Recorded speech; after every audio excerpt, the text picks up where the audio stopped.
Hello, friends, we are back. So I have been doing these talking videos more, but I have only been using old scripts, so this is the first of these videos that I have written recently. So today, I will be giving you my honest opinions on the movies Battle of Demons, specifically 1 and 2. Before we get into the nitty-gritty, this is just a reminder to subscribe for more content. I do journaling and vlog and just good vibes. Now if you haven't been here before, when I do reviews I ask 3 questions. Did I finish it? Would I rewatch it? And would I recommend it?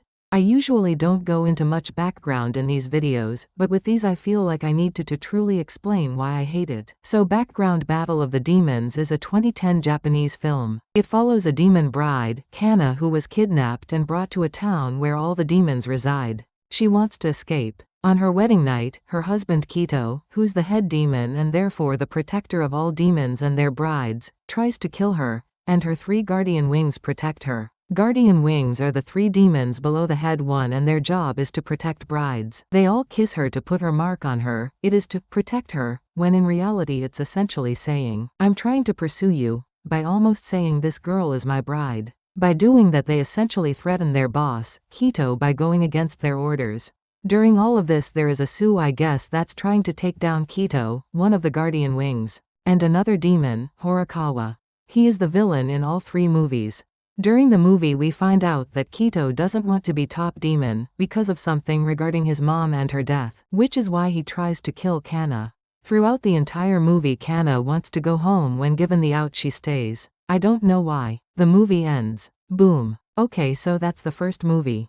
You may be thinking, Fola, why not make 2 separate videos? I'll tell you why. My complaints lie in how the 2 movies are connected. Okay, so to explain the second movie, Battle of Demons 2, it came out in 2009. Which means naturally if you watched the movies you would watch the movies out of order. I watched it too, and the 1BC, the dude in movie 2 was cuter. This movie follows a different bride, Moegi. While she is forced to be a bride, she wasn't kidnapped. Or at least I don't think she was. It's hard to tell. She doesn't want to be a bride, and she makes that clear. After talking to her parents about how she feels they cut her a deal, she'll only stay a month, and if she doesn't like it she can go back home. Her husband is Raiji, one of the guardian wings from the first movie. He is the only demon that looks above the age of 18, and he's the school nurse. She makes friends at school with one of the demons, Horikawa. The main plot is how Kito has disappeared, which means the town is without its top defense. Something is killing demon brides and they are trying to find what it is. Horikawa planned it to bring Kito back to town so that they can fight to see who will be the head demon. He is helped by another one of the guardian wings who doesn't see Kito as a respectable leader. In the end the monster tries to kill Moegi and Raiji kills it. Moegi is touched by Raiji saving her and decides to extend her time there for another month. Raiji promises to always make her want to extend her stay. Okay, we are finally done with the background. Now let's ask the questions. Did I finish it? Yes, I finished both movies sadly. I watched it on Tubi super late at night and I set my feed like 20 videos of me complaining at the movie. Would I rewatch it? Okay, so in complete transparency this is the second time I've watched Battle of Demons 2. I watched it for the first time years ago on Asian Crush BC. I saw clips of the movie on their YouTube channel and once again I thought the guy was hot. But in this year of 2024 I will not watch either movie again. Would I recommend it? Okay, this will be the section where I lay out all of my issues and then say this is why I won't watch it again. All the main female characters and the students at the school for the most part are demon brides. How does one become a demon bride? Oh, the demons find a pregnant woman, rapes her, puts his blood in the womb, fetus, and in turn turns the human girl inside the womb into a person that can carry and give birth to demons, because remember y'all, all demons are male. And mind you, when we were told how this works in both movies, but specifically the first one, they explained it like the demons find a pregnant woman they connect with and then threaten her to quote unquote voluntarily do what needs to be done. But all clips we see of the conception of brides is late at night in an alleyway and it's raining and it looks a hell of a lot like rape. Kana's mother looks traumatized in all scenes. Now Miyogi mom is pretty chill but still. And it's obvious that Raiji is way nicer than most demons. The power system. So Raiji says that the way demons get more powerful is their connections to their ancestors. Which is crazy, cause what ancestors? Will Raiji's sons be more powerful if they have a good relationship with him? Kito does not have a good relationship with his father, but he's top dog, so how does that work? Maybe in the third movie they explain it more, but considering they didn't really mention it in the second movie, I'm not holding my breath. The only people making moves are the villains. I'm being dead serious. The entire trilogy is essentially about these demons wanting to get an unfit leader out of office. Yes, they're doing it in crazy ways, but that's the only thing that's actually happening, and it's the only way to get it done. The only way to get a demon out of top spot is to either kill them in a fight or they kill their bride and get shunned and kicked out of town. The people that are slowing the plot down is the main characters. First movie we were told Kanna had a hard time, we're shown the self-harm scars. We kept getting told she had a really rough time, but we never know what actually happens.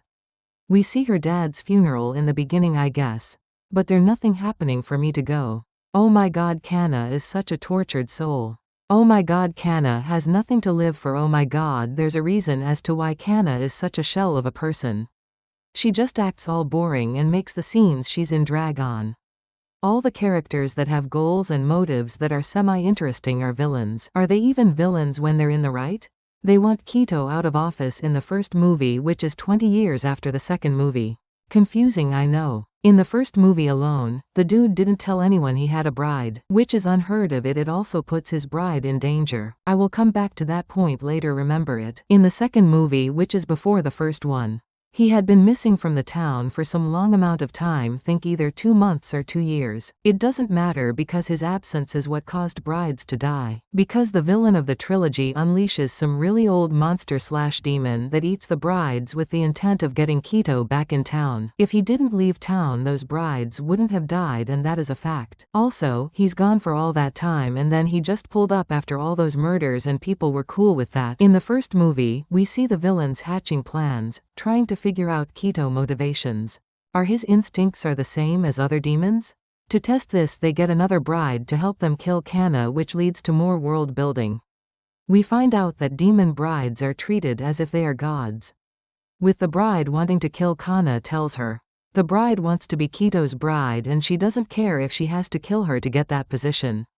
Which doesn't make sense because you're still not his bride either way, but okay.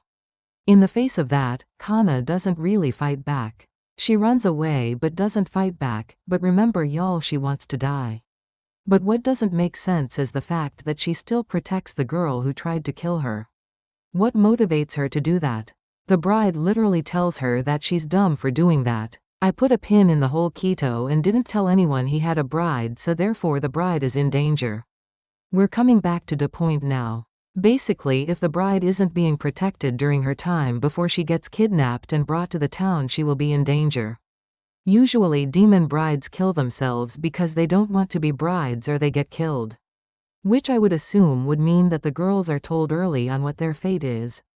But the two brides that we see both are bamboozled and we get no indications that the bride from the second movie was protected by someone and her life was fine. Now was Kanna's life horrible? Possibly we don't get told or shown why her life sucked or what made her life suck, but from those small clips and stupid lines of hers, her life just sucked. And it wasn't because she wasn't protected, her life just sucked. Going back to the whole, the brides didn't know what was up. Both Kanna and Moegi didn't know anything about demon culture and stuff. That makes sense for Kanna, because her mom was trying to protect her, but Moegi? Her mom says that Reiji is a good guy, and her dad is willing to compromise on the marriage and talk to Reiji if Moegi truly doesn't want to be there. Why didn't they tell Moegi about this? Like not even a little note explaining what she's getting herself into. So we learn that demons can only get married to demon brides, but they can swap brides in a sense. This plays a part in movie 2, where Moegi wants Reiji's maid to take her place, since she wanna be a bitch all the time. In the end, she can't, cause she's not a bride of any regard. As long as a bride gets another demon's mark, it's fair game, right? Kanna gets threatened and almost killed by another demon bride, who's just like, I'll become Quito's bride. Which is just like, huh? Cause if Quito was gonna claim you, he would have done it by now. And who on earth are you?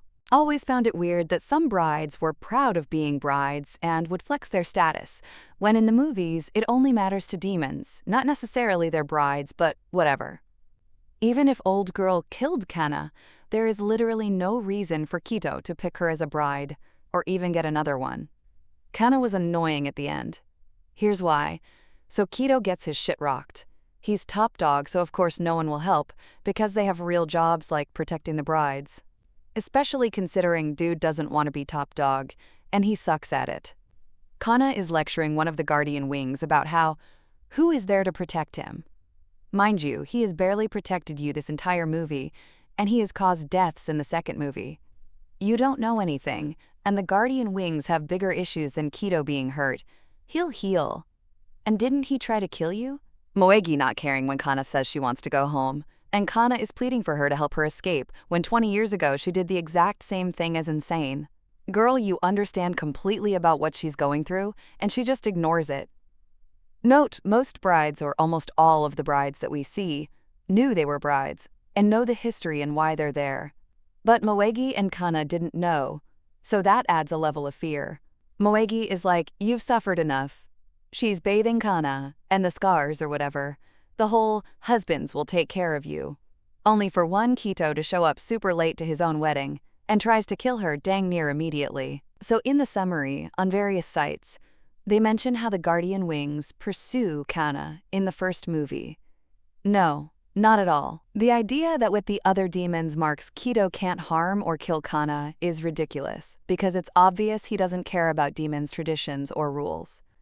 The second he saw y'all's marks on his bride, he should have ripped her heart out. So there are 3 or 4 Guardian Wings. It doesn't matter because or at the very least I didn't take them seriously. One Regigi is married and has been happily married for 2 decades. He apologizes to his bride because he kissed Kana to give her his mark, because he loves his bride. Another one literally didn't do anything with her. Not a dang thing. Another dude, and this is crazy, he doesn't have the ability to reproduce, which means he doesn't have the ability to get a bride, which means his existence is meaningless. He's the only person where it makes sense for him to pursue Kana. Why did Kana go back? At the end, she was given the option to go back home to her mother, which had been her plan the entire time. Did she actually make any moves towards that plan at all? No. Did Moegi actually make moves? Yes, but we'll put a pin in that. She says she wants to escape, and the best she can do is what? Run through those woods? Oh my god. Low-key, when that other demon bride tried to kill her, I was on that girl's side. Kill her so we can keep the plot moving. Miyogi was making moves. Were they big moves? No, but they were moves. She was calling her parents. They said give it a month, and if you don't like it you can go home. Did she fold after a month? Yes, but still. Be able to be? The mom of Kana is a real one. Has anyone noticed how awful these PPL parents are in Eve and TH Happy dramas? Kana's mama came bearing a knife, and she was ready to try and protect her daughter. Did she fail? Yes. Did she also fail by not telling her daughter what was coming? Yes, but I will give slight grace for trying. And I think the biggest thing that is weird is the fact that Kido got a bride, which meant traumatizing at least 2 PPL, just so that he could kill his bride, so he could get out of being top dog. What a pitiful man. There's PPL who actually want you gone and are willing to fight, and what are you gonna do? Just murder an innocent person? Editor Full here. I didn't mention this somewhere in the script, but we see a flashback to where Kito, who it looks like how he always looked like because he's a demon, sees Kana as like a 8-year-old, like a child, right? And like we see another stranger grown man essentially being a pedophile to this young girl, and Kito like marks that man because like, well, one, you should do that, but also like it's supposed to be like that's supposed to show like his love for Kana, right? Even though genuinely that just gives pedo behavior. You know what I mean? Because it's like, oh, he's always loved her. Y'all, he created her. He created his bride with the intent to kill her, to get out of the job. But he still created this bride.